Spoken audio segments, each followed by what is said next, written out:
Nikijikumbuka katika sala zangu. Hayo unaona? Tuko pamoja? So number 17.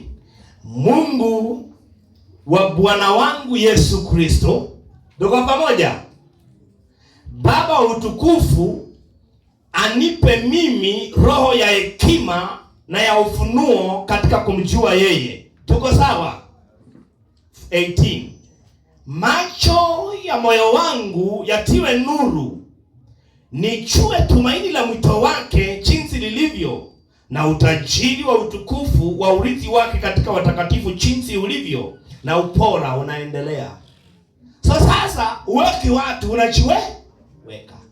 Na pia ukishamaliza kujiweka, alafu mweke mtu ambaye unataka kumwombea ukuache, ama weka watakatifu wote. Imekaa sawa jameni? Sasa nataka mnakuelewa. Anajua utaomba haya maombi kweli kweli. So unja sirudi nyuma na malisia haya maombi. So nikisema tuombe unakuwa unajua nini unaenda kwa Biblia, unachukua, weka mbele yako, soma kwa Kiswahili. Baada ya kusema kwa Kiswahili, alafu unaanza kunena kwa lugha. Nena kwa lugha mtamrefu. Haleluya. Unanena mtamrefu. Waefeso 3:14 mpaka 20. Hiyo ni refu kidogo. Waefeso 3:14 mpaka 20. Anza. So 3 kuanzia mstari wa 14. Kwa hiyo nampigia Baba magoti, ambaye kwa jina lake Baba wote wa mbinguni na wa duniani unaitwa. Yes. Awajalieni kwa kadri ya utajiri wa utukufu wake, kufanywa imara kwa nguvu. So nani wanaofanywa imara kwa nguvu? So unaweza ukajiweka wewe. Tuko pamoja? Yes, Sasa kwa kazi ya roho wake katika utu wa ndani. So unaombea utu wako wa ndani, Kristo akae moyoni mwenu kwa imani. So unasema Kristo akae moyoni mwenu. Yes, kwa imani. Anakaa kwa imani, Mkiwa na shina na msingi. Nikiwa na shina na msingi unajiweka wewe katika upendo. Ili mpate kufahamu ili nipate kufahamu pamoja na watakatifu wengine jinsi ulivyo upana na urefu na kimo na kina. Yes. Na kujua upendo wake Kristo upitao ufahamu kwa jinsi ulivyo mwingi. Mpate kutimilika kwa utimilifu. Nipate kutimilika kwa utimilifu wote. Sasa basi atukuzwe yeye awezaye kufanya mambo ya ajabu mno kuliko yote tuyaombayo au tuyawazayo. Haleluya. Sasa kwa kadri ya nguvu itendayo kazi ndani yetu. So kuna nguvu itendayo kazi ndani yetu, na hii nguvu iwezi tenda kazi pasipo maombi. Sasa na atukuzwe katika kanisa. Yes. Na katika Kristo Yesu hata vizazi vyote. Haleluya. Vya milele na milele. Amina. Haya maombi ya ukuaji utaniambia kabisa pastor sikuelewa. Milton unaandika. Utakuwa unajiweka pale. Alafu baada ya kujiweka pia unawakumbuka wengi. Amen. So tunataka kuona watu wakibatilika. Wale kina Margaret mpo. Ukija kutuongoza maombi, enda tengeneza hizi kuwa hizi vipengele viweke kando. Alafu tengeneza vizuri. Alafu unakuja hapo na tuambia nataka wakati wa maombi. Unaweza kutuambia turudie haya kwa Kiswahili. Tukisharudia hizi prayer points, sasa tutawaka moto hapa kuliko kawaida. Hallelujah. Glory to God. So, maombi haya Paulo amerudia hapa pia. So ni maombi hii wa Efeso 3 manake 14 mpaka 20 Paulo ameyarudia hayo maombi.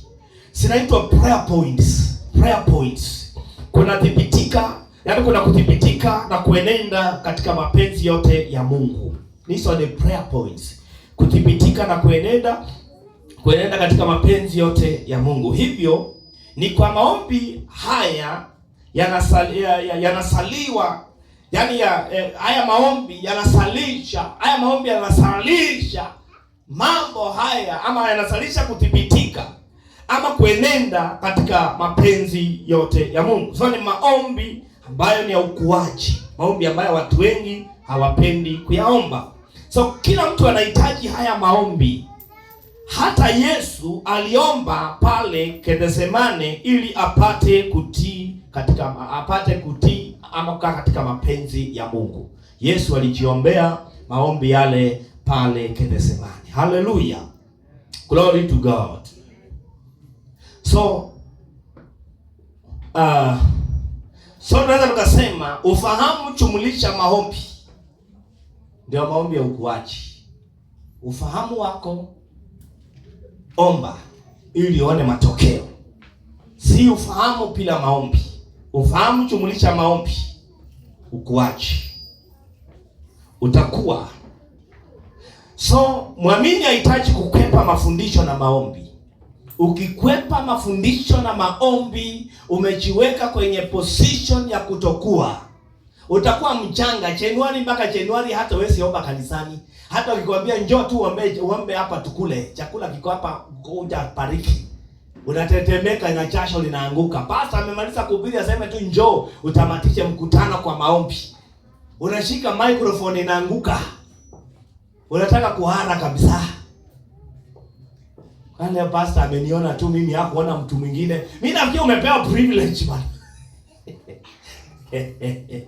Glory to God. So tunapoomba haya maombi ndio tunapaki katika kusudi la Mungu, ama tunapaki katika sauti ya Mungu. So tunaombea watu wengine na pia kujiombea. So kuna nguvu itendayo kazi ndani yetu, inapatikana kwenye maombi. Kuna nguvu itendayo kazi ndani yetu na inapatikana kwa maombi. Maana iko ndani yetu tayari. Tunapoomba hii nguvu inakuwa available. Hii nguvu inatokea, inasababisha mambo kukua. Hallelujah. So namna ya kusitendea nguvu za Mungu kazi ni kupitia kuomba. Wangapi wanajua betri ya gari? Kama unajua betri ya gari ambayo iko na moto, ukiweka hapa inaweza ikasalisha moto bila connection. So wewe ni sawa na betri ya gari. Ukitaka kusalisha nguvu sionekane, mwanga uonekane, light, you need to pray. Hallelujah. So betri inaweza kaa hapa, utajua ina nguvu ama haina nguvu. Ndio sababu, kwa sababu ombi vitu mazingira inacheza na wewe, kwa sababu kuna mwani ujielewi wewe kama una nguvu ama una. Uelewi kama una mamlaka kutisha ama una. Hallelujah. Glory to God. Kuna mtu asipoomba usiku lazima anyongwe usiku. Yaani usipoomba usiku utanyongwa kweli kweli. Na kuna jamaa umesahau hata kuomba usiku, unaenda unalala kama mtoto mdogo. Yaani mapepo inakaa mbali na wewe. My friend, kama uko hapa pata, unajua mimi kabla sijapata ufunuo wa haya mambo na neema, wakati mwingine ningeota ndoto unakimbishwa. Yaani unakimbia, alafu inafika mahali unakimbia ni kama hata uendi. Alafu miguu inakaka, unajaribu kung'ang'ana miguu itembee imekataa. Na jamaa adui anakuja, anakatani ndio imekukotolea macho. Unajaribu, mwishoona umeanguka hapo, unapiga nuru pale. Baada ya kupata ufahamu wa kweli, ndoto zikatisa pia. So kama uko hapo bado unang'ang'ana na ndoto za kupigana, unakimbishwa mbio, my friend, una safari ya kufanya. Tutakuombea maombi ya ukuaji na wewe uparticipate. Hallelujah. Na ujifunze, usikose kwenye mafundisho pamoja na maombi. Glory to God. Wangapi bado wanakimbishwa? Najua hapa utakuinua mikono ni balaa. Usiaipike, unainua tu mikono na sababu pastor ni bado niko mbioni kwenye ndoto. Na nyongwa usiku, na kimbishwa usiku. Oi bwana. Sababu mmenichanganya tu. Au kimbishi? Anikuulize, wangapi umeshawaiona kwenye ndoto hatari imekuja? Aidha ni watu wamekuliko na huwezi pikana na wao, lakini ulipaki na ujasiri au kutetemeka. Haya, wale ambao walikuwa na kutetemeka wainue mikono juu. Shida hili ni waongo. Uongo. Yes, ulitetemeka, si ndio? Ulitetemeka. Very good. Anatafuta kwenye usalama, kwenye anakimbilia, anatafuta kwenye usalama huko. Elimisha nia yako. Hallelujah. Glory to God.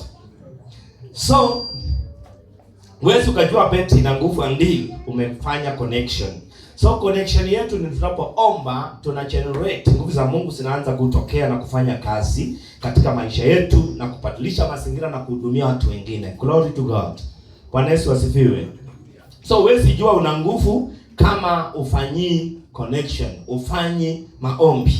Kumbuka, mwamini apungukiwi roho ndani. Mwamini achapungukiwa roho wa Mungu.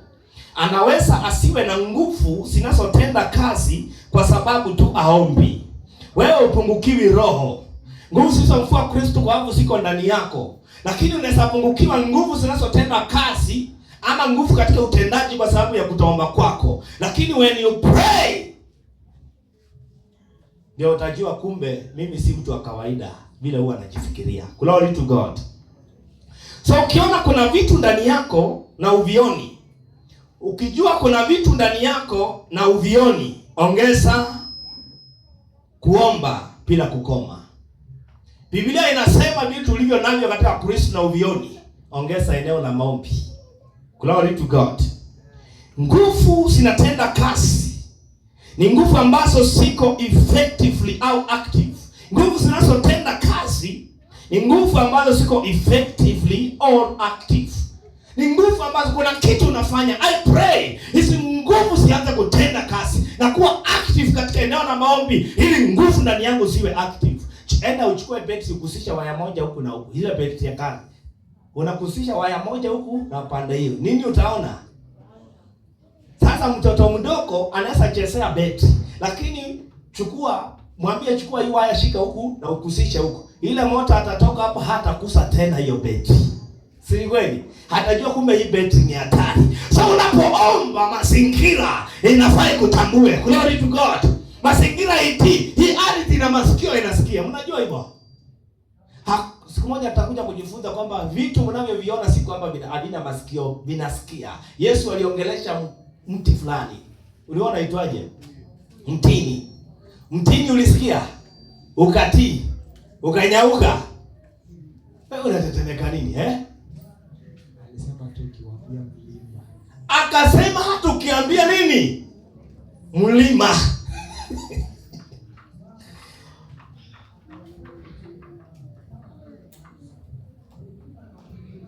Kama unafanya biashara, enda siku moja biashara. Ukifika tu pale na useme Nairobi nimekanyaka huku leo, na leo ni siku ambayo si ya kawaida. Wateja wanakuja wakiwa wamepanga laini. Yaani utauza kila kitu. Unasemesha hiyo ardhi. Wanakuwa wamepanga, wananunua mpaka unakosa stock. Unafaa kesho urudi tena kwenda soko kununua vitu market. Wewe unafanyanga hivyo? Kama ni nyanya unakuchanga ukimwaka na kunyunyiza maji semetamete, tuna watu hawanunui. Change eneo la maombi. Unajua unasombea eneo lako la biashara likasalisha. Unajua hivyo? Unasemesha biashara. Semesha kasi. Kasi yako ina shida. Isemeshe. Tuko pamoja. Wewe si mtu wa kawaida. Kinywa chako kimepepa mafuta, kimepepa upako, kimepepa sauti ya Bwana. Haleluya. Unasema kwamba nikiongea Bwana ndiye anayeongea. Uko na msaa cha okoka. Nzani kuambia cha kufanya tena. Msemeshe katika ulimwengu wa roho. Sema na nia yake. Haleluya. Wewe ni mtumishi wa Bwana. Hebu sikia, kama una mzaa cha okoka, badilisha maombi leo. Anza kumuita mtumishi wa Bwana. Lakini hapa sioni mtu ambaye mzaa hajaokoka. Leo ningekupea mbinu. Waanza kufanya hiyo exercise na utaona kweli ataokoka, kuja kanisa, atakuja kanisani apate injili, asaliwe mara ya pili aokoke. Amen. Glory to God. So wale ambao wako hapa na wasewa hawajaokoka na wako hapa, basi hiyo imewapita. Mimi wanawaambia kukosa ibada wakati mwingine. Sasa nimesha napita hapo naenda. So leo walikuwa na bahati, lakini imepita. So waambieni poleni. Poleni. Na kama uko hapa ukuinua mkono, shida si mimi. Ninasema mtu ainue mkono kwa hapa mzee wako hajaokoka na inua, si ndio? Hakuna. Sawa. So usitembee na watu wanaodharau maombi. Usitembee na watu wanaofanya nini? Wanaodharau maombi. Ukuaji wa kiroho ni maombi endelevu. Andika haraka, tunaenda kutamatisha. Ukuaji wa kiroho ni maombi endelevu. Usichoke kumwombea mtu, usichoke kujiombea wewe. Ukiona mtu aendelee vizuri, muombee. Enda kwenye eneo la ukuaji, muombee kweli kweli. Wafilipi 1:9-11 kwa haraka kidogo. Kitabu cha Wafilipi 1:9-11. Hapa kuna maombi ya ukuaji tena. Tufike pale kwa haraka please. Kitabu cha Wafilipi 1 kuanzia mstari wa 9. Wafilipi 1:9-11. Yes. Anasema hivi. Na hii ndio dua yangu. Kwamba pendo lenu lizidi kuwa jingi sana. Aya, hebu jiweke. Soma ujiweke. Na hii ndio dua yangu. Kwamba pendo langu Matthew lizidi kuwa jingi sana. Sasa uje akiombea hivi, wewe umeketi pale usemi yako umetulia, macho atakuwa tu kimwangalia hivi. Haleluya. Unajua mimi niliwaambia kama kuna mahali pa kupishana, competition ni eneo la maombi. Ukiona mtu anaomba, usimwachie nafasi aombe na wewe umeketi pale. Hata wewe omba. Mimi sijui tuko kwa hii nyumba leo ama leo tumelala. Watu wanakuambia tunaenda kwa maombi, wewe umekaa. Kama kuna area inaitwa competition, tupatane makotini. Sikuachii nafasi. Haleluya. Ukiomba na mimi naomba. Ukiomba masaa mawili, nitaongeza masaa mawili na nusu. Ukikuja na nusu hiyo ndio mahali tunaenda marathon. Hapo ndio mahali kuna competition yetu. Haleluya. Kwenye eneo la maombi. Haina maana kujiangalia wewe ni mafia ni no. Ukijifunza kwa mtu anayeenda maombi, anaomba taka 5, mimi naomba 10. Itakusaidia hata kama wewe siomba taka 20, sasa utaanza kuomba. Soma. Sasa wewe jiwekeweke humo ndani tu, jiwekeweke humo ndani. Wala hawataka kujiweka pia wewe ni tikoti. Alafu ufike namba 11. Na hii ndio dua yangu kwamba pendo langu Matthew. Sasa mwingine atasema Biblia leo yaani wale wanatuona kwa mtandao watachaka leo Biblia imewekwa Matthew. Wewe weka hapo Matthew. We are learning lizidi kuwa jingi sana. Katika hekima na ufahamu wote. Nipate kuyakubali yaliyo mema. Umesikia? Nipate kuyakubali yaliyo mema. Ili nipate kuwa na moyo safi. Very good. Bila kosa. Mpaka siku ya Kristo. Hallelujah. Sema hali nimejazwa matunda ya haki. Kwa njia ya Yesu Kristo, kwa utukufu na sifa ya Mungu. So unaweza jiweka, alafu pia unafanya nini? So angekuwa mimi hivi pengine ambavyo tumerudia nyuma, hivi pengine weke in quote. Ili uende utengeneze nini? Utengeneze kama kafundisho, si ndio? Wakati tukikwambia kuja kutuongoza maombi hapa, usikuje mkafu. Unakuja na maombi unasema turutie hapa mambo hapa. Unatusomesha hayo maombi. Alafu tukimaliza unasomea speaking tongues. Omba kwa lugha. Tunapiga lugha kweli kweli na tunaona matokeo. Haleluya. So wewe mwenyewe utajiweka, utatafuta Biblia yako, alafu utakuwa ukijiingisha huko ndani, alafu pia unamuingisha mtu ambaye unamuona amekuwa mzembe na amekuwa mvivu sana. Haleluya. Mtu ambaye unatamani akuwe muingisha hapo, weka jina lake huko ndani, alafu unamuombea kwa thanks. Haleluya. Imeeleweka vizuri.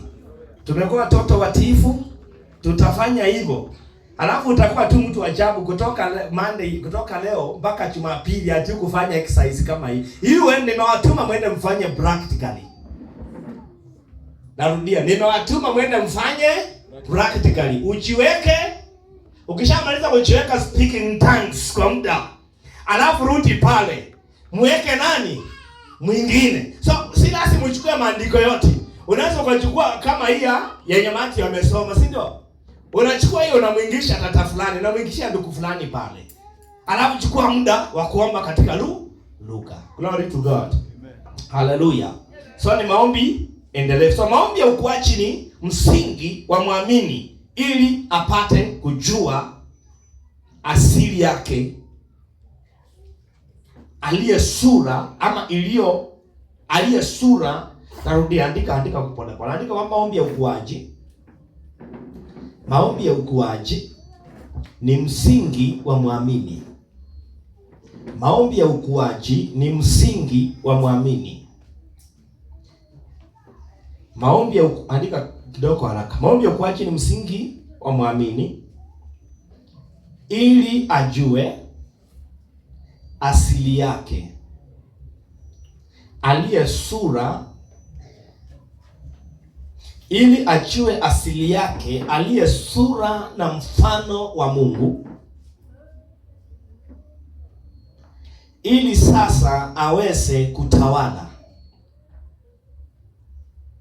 Maombi ya ukuaji ni msingi wa muamini ili ajue asili yake, aliye sura na mfano wa Mungu, ili sasa aweze kutawala. Hope umeandika. Ili sasa aweze kutawala. Aweze kutawala. Kuna mtu achaandika? Tumeandika. Kama umenyamaza, so tumeandika. Tuseme amen kama tumeandika.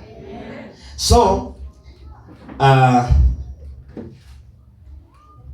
asili ya Mungu ndani yako ni sura na mfano wa Mungu.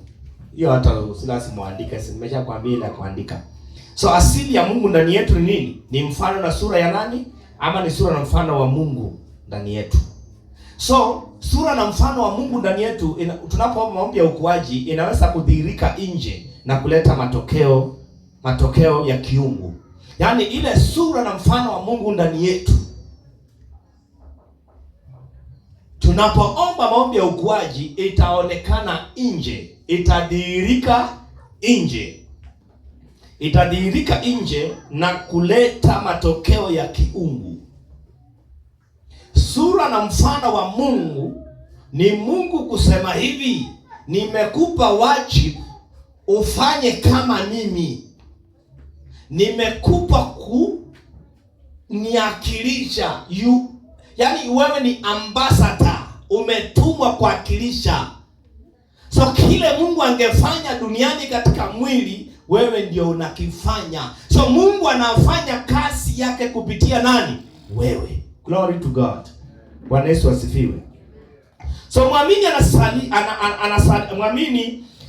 muamini amesaliwa katika pendo ndani yake, ama amesaliwa katika pendo la Mungu, ama amesaliwa, ama kutusema kwamba muamini ana upendo wa Mungu ndani yake. Amesaliwa katika pendo. So ana pendo la Mungu ndani yake. Romans chapter 5 verse 5. Romans 5:5. Warumi 5 mstari wa 5. Anasema hivi, na tumaini alitayarishi. Alitayariki. Kwa maana pendo la Mungu limekwisha kumiminwa katika mioyo yetu na Roho Mtakatifu tuliopewa sisi. So muamini anafaa aombe apewe upendo. Tayari upendo umefanya nini? Umemiminika ndani yetu kupitia Roho Mtakatifu tuliofanya nini? Tuliopewa. So kupewa Roho wa Mungu tayari ni kupewa nini? Uwezo wa kupenda. Kupewa Roho wa Mungu ni kupewa uwezo wa kupenda. Mungu hawezi kuambia utembee katika upendo wakati hajakupa huo upendo. So alipokupa Roho wake Mtakatifu, amekupa uwezo wewe kupenda. So anakuamuru na kuhakikisha kwamba enenda katika pendo. Tuko pamoja? Glory to God. Kuwapenda watu wengine. Halafu Paulo anawaombea waenende sawasawa na walichopokea. Pendo lenu lisiti kuwa jingi. Yaani madhihirisho ya pendo yawe zaidi. Pendo la Mungu lisiti kuwa jingi kwenu. Maanake madhihirisho ya pendo lisiti kuwa zaidi katika mikutano yenu, katika mwenendo yenu. Glory to God.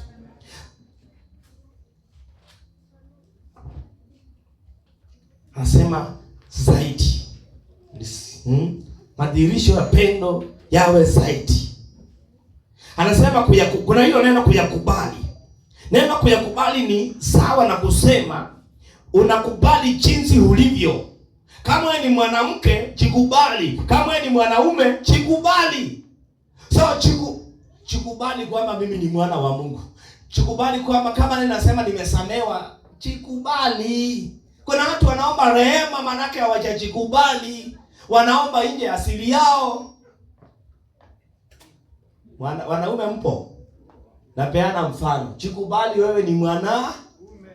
Wanawake mpo? Ama wanawake ni matusi? Je, siku hizi Kiswahili wakati mwingine ndio hata unatuitaje hivyo? Mama nani niseme mama? Bana, ladies jikubalini kwamba nyinyi ni wacha kutembea kama mwanaume. Chesa ya pande yako. Ladies. Yes, hizi watu hawajikubali. Kuna kisasi kimekuja huku duniani leo. Hata kunyoa ananyoa tu kama unajua hizi style. Hebu ndio hatukusaliwa na hizi style na hizi kushuka manywele. Lakini wacha tu ingiane na kila ambacho kiko. Kama wamama wanashuka na sisi tusishuke nywele. Sasa unakuta mama amenyoa akapiga cut. Kwanza amenyoa vizuri akatengeneza. Hadi ukimwangalia unasema huyu ni mwanaume kweli. Alafu angalia viatu zenye amevaa, saki mwanaume, alafu ile jeans, alafu ile t-shirt na shati ndani. Yaani mpaka tunaulisananga, hebu kuja. Hebu wewe choose. Ni msichana ama ni kijana? Mmoja anasema kijana, mwingine msichana. At the end of the day, mnakuta kumbe alikuwa msichana. Kofia anafaje? Ile maboys. My friend, chikubali kwamba wewe ni wa kike. Baka anakuwa na chain. Unakuta mwanaume ameshuka nywele kabisa na ameweka earrings. Lakini afadhali wanaume si wengi kama wanawake. Wanawake ni wengi. Wanawake ndio hawajikubali ni wanawake, wanataka kuwa wanaume. True. Ya, lakini wanaume ni So sasa ni mimi nasema ama ni nyinyi wenyewe mnasema? So nyinyi mnitoe huko. Matthew. Watu wacheza kwenye laini yao.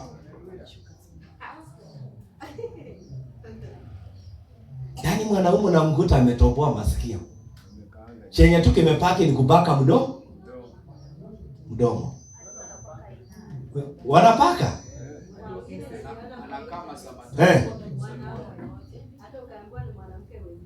Hebu imagine.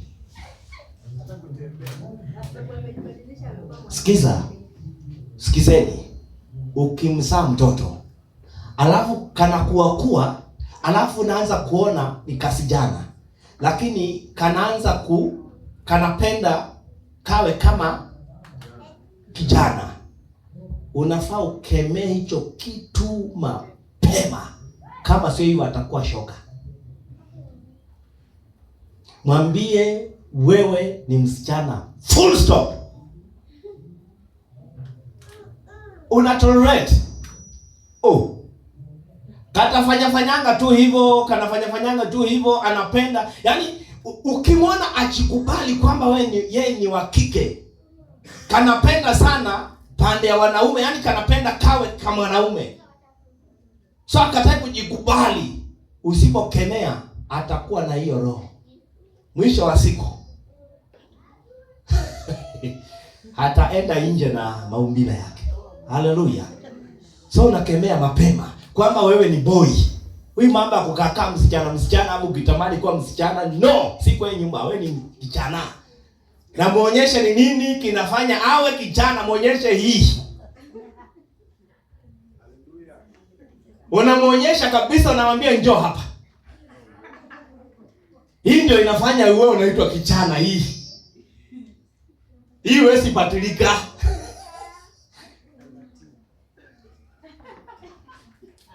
Naambia mambo yana happen. Wewe inafanyika. Si jokes. Mtu anakuwa mzuri, ni kijana.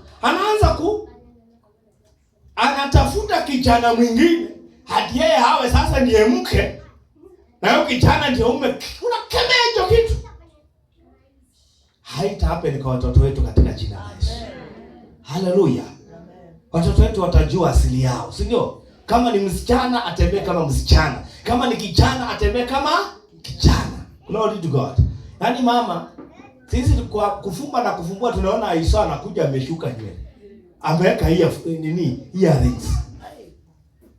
Alafu viatu amevaa sinafanania pia sasa. Hata utapanua mdomo jiuliza leo kumeanza anzaje? Unataka kubatili asili yako. Na ndio watu wanabatili asili yao, si ndio? Kwani wewe siridhika vile huko?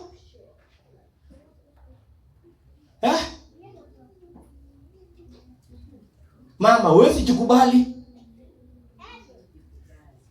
Be proud. Kwa mama. Na ninajosema, wazungumzi mambo hewani.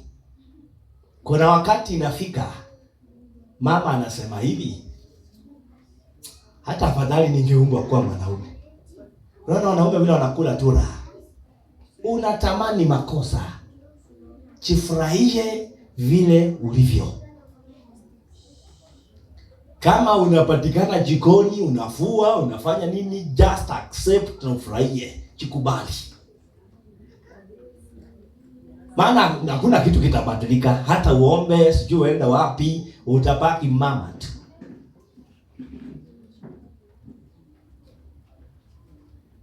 Tuko pamoja? Wasempo? Mnajikubali?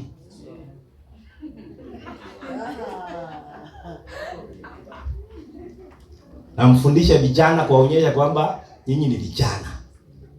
Kila kinakufanya we ni ndume ndio hiki.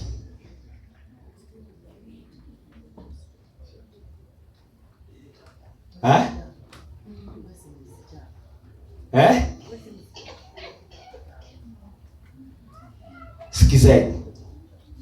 Ukipata vijana wawili rika sakina Joash Natty Boy, ukiwakuta vijana wanalaliana, ni nini unafaa ungoje kuona kama utakemea? Kama wanalaliana inaonyesha kijana mmoja amejiweka in position ya na mwingine, so shetani anafanya kazi nzuri. Unafaa utuondoe hapo mbio. Kambia hii ni maboys. Maboys ya wanaliani. Oye, watoto mko hapa. Akina Aisha, akina Joash mko. Ni wakute. Unajua kuna tofauti ya kumkuta kamtoto kijana. Unajua wasichana wawili wafai kulaliana. Mimi niko klasi nafundisha. Wewe ukitaka kuchukulia vile utachukulia, bora unielewe. Wasichana wawili hawafai kufanya nini? Afadhali ukute kijana na kasija. Ina make sense.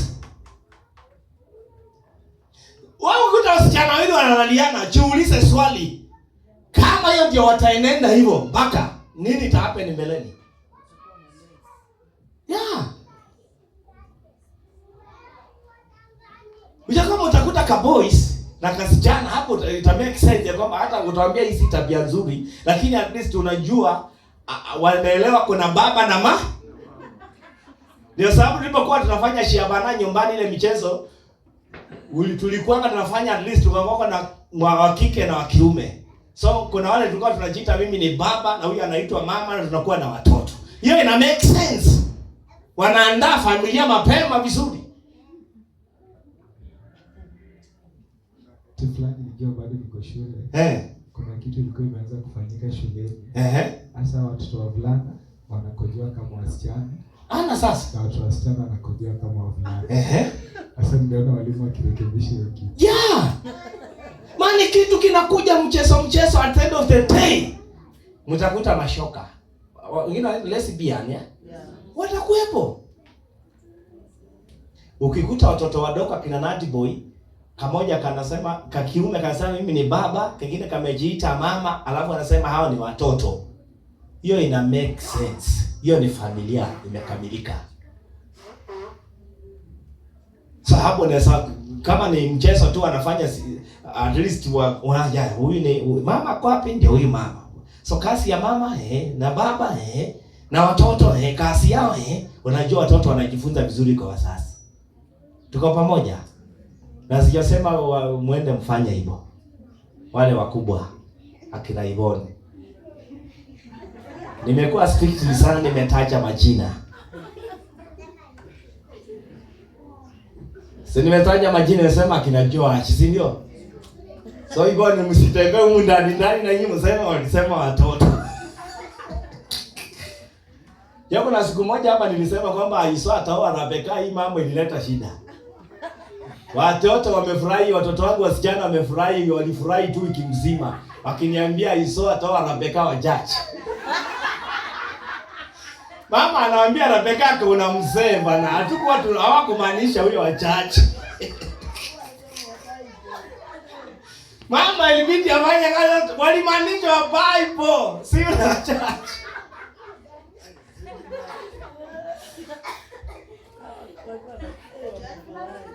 Aiso ungekuwa mkubwa tungefanya mabadiliko. Tungeomba kwa bidii mpaka akuje, si ndio? Yule wa church.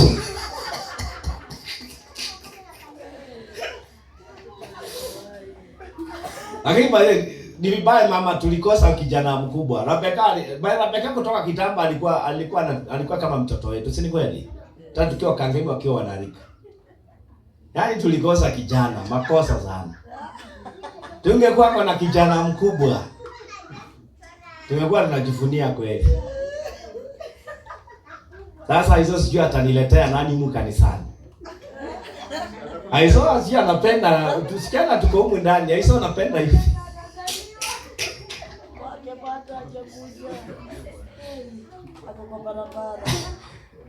Aiso utatupeleka wapi na mama? Benji boy.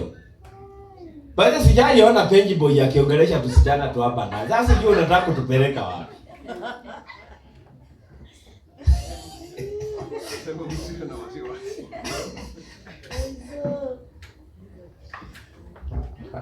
Aiso, anza kutengeneza urafiki kwa wasasi.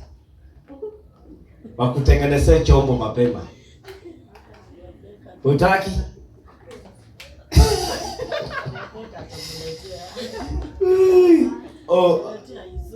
Rebeka itabidi aletea Aiso. Alipe deni.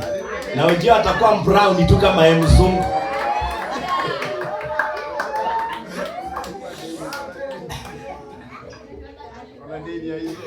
Benji boy, umshike Rebeka sasa. Anakuandalia.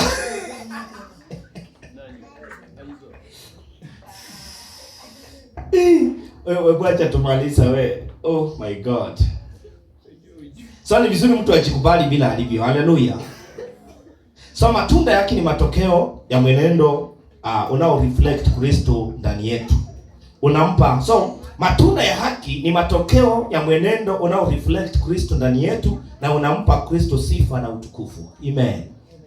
Na utukufu. So katika nikumbusha tu hapa, katika mwenendo wetu wa roho, ona number 1, maombi haya yanamulika number 1 katika yanamulika mwenendo wetu wa roho. Number 1 yanatili, yani yanashughulikia mwenendo wetu wa roho.